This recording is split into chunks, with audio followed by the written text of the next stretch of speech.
আপনারা যখন সবক আদায় করেন, বিশেষ করে কোনো স্থানে বৈশা, মসজিদে হোক বাসায় হোক, সবক আদায় করেন, তখন কথা বুঝেন, অন্যমনস্ক হয়েন না। এই সাউন্ড বক্স আনছে কে? এটা কে আনছে? কথা কয় না এখন। এটা কি এই বাজারের না কোন জায়গার? মাউথ পিস এটা মুখের ভিতরে দিয়ে করে। তাহলে যারা চরমনের মুরিদ আছেন, আপনারা কি জানেন সবক আদায় করার সময় কি উত্তর দিকে বসে, না দক্ষিণ দিকে, না পূর্ব দিকে? জোরে কথা বলেন। যদি এইখানে সবক আদায় করার জন্য বসেন, যদি আপনি অনেকগুলি লোক একাত্র হইয়া যখন সবক আদায় করবেন, সেটা হালকা জিকিরে হোক, মাসিক ইজতেমায় হোক, আপনার শরীরের মধ্যে অন্য ধরনের কোনো হরকত করা যাবে না। তা বুঝেন? শরীরের ভিতরে অন্য কোনো হরকত করা যাবে না, এরম করণ যাইবে না। এটা করছেন আপনারা।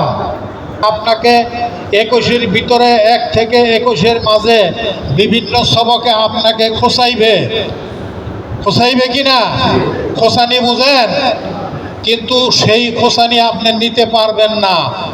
আপনি যে সবক আদায় করতেছেন সেই সবকের মোরাকাবাই থাকবো, সেই সবকের আংশিক যা দরকার তাই থাকবে। অন্য সবকের কোনো সিস্টেম আপনি এখানে আইনা ঢুকাইতে পারবেন না। রাজি আছেন? কে কে রাজি? আপনাকে অনেক মুজাহাদা করা লাগবে। হাত নামান। আপনার শায়েখের সাথে যখন জিকির করেন, তখন আপনার শায়েখে আপনার মতো ওইরকম করে না।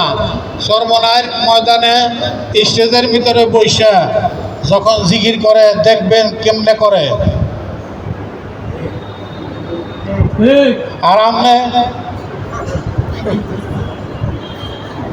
বেশি খাওয়ানোর লেগে শরীরের এরকম করেন, সব মাফ করে দিলাম, মাফ করে দিবেন। আমি যা বলছি অবশ্যই গ্রহণ করবেন। রাজি?